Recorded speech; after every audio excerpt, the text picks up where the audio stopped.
BJP के चाणक्य और रणनीतिकार अब उत्तर प्रदेश के 51 सीटों का प्लान तैयार कर चुके हैं। अमित शाह की नजर उन सीटों पर है जहां बाकी 3 चरण में चुनाव होने वाले हैं, जिसके लिए अगले 2 दिन तक यूपी में डेरा डालेंगे। अमित शाह का खास फोकस अमेठी और रायबरेली पर है, जिसे जीतने के लिए उन्होंने तमाम बाधाओं को करीब करीब पार कर लिया है और अब बीजेपी प्रत्याशी के समर्थन में वो रोड शो करने जा रहे हैं। आपको रिपोर्ट दिखाते हैं। बाबा नाम के यान को सोनिया जी 20 बार लॉन्च कर चुकी है, मगर लॉन्चिंग इनकी सफल नहीं हुई। उत्तर प्रदेश में 4 चरण के चुनाव हो चुके हैं।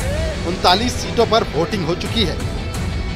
अब नजर बची 41 सीटों पर है, जिसके लिए बीजेपी के चाणक्य ने चक्रव्यूह तैयार किया है। अमित शाह ने वो प्लान तैयार किया है जिससे न सिर्फ रायबरेली और अमेठी में भगवा लहराया जाए, बल्कि उन सीटों पर भी जीत का पताका फहराया जाए जहां 2019 में हार का सामना करना पड़ा था।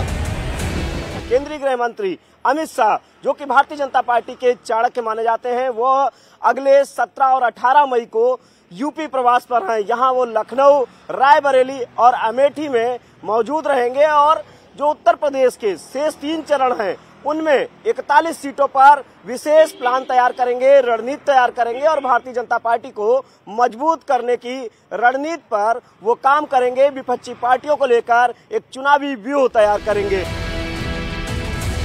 अमित शाह अपनी रणनीति को सबसे पहले कांग्रेस के गढ़ में धार देने की तैयारी कर रहे हैं। रायबरेली का दौरा कर चुके हैं अमित शाह। अब अमित शाह 18 मई को अमेठी में रोड शो करेंगे।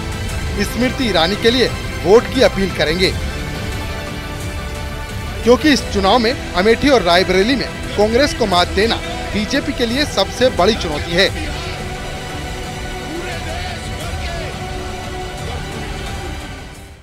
अमेठी रायबरेली बहुत ही महत्वपूर्ण है भारतीय जनता पार्टी के लिए भी और इंडिया अलायंस के लिए भी।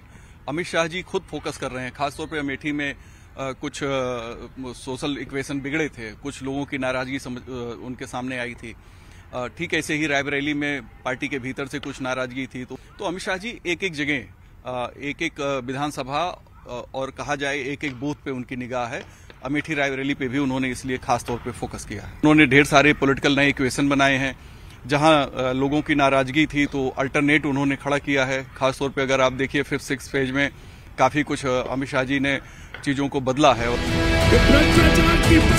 उत्तर प्रदेश में जहां थोड़ी बहुत भी नाराजगी थी, अमित शाह ने उसे करीब करीब खत्म कर दिया है। तो अब उनकी नजर अमेठी रायबरेली के साथ बाकी बची 41 सीटों पर है।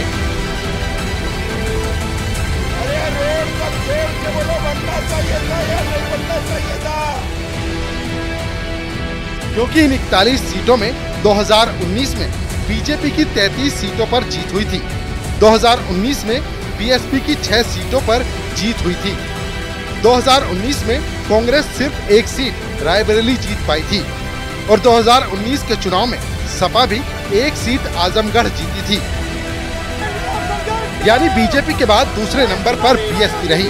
लेकिन इस चुनाव में बीएसपी और समाजवादी पार्टी साथ साथ चुनाव लड़ी, मगर 2024 में दोनों की राहें जुदा हैं, जिसका फायदा उठाने के लिए बीजेपी के चाणक्य इन दिनों उत्तर प्रदेश में रैली और बैठकें कर रहे हैं, ताकि बची 41 सीटों पर भगवा लहराया जाए। Bureau report, news 18।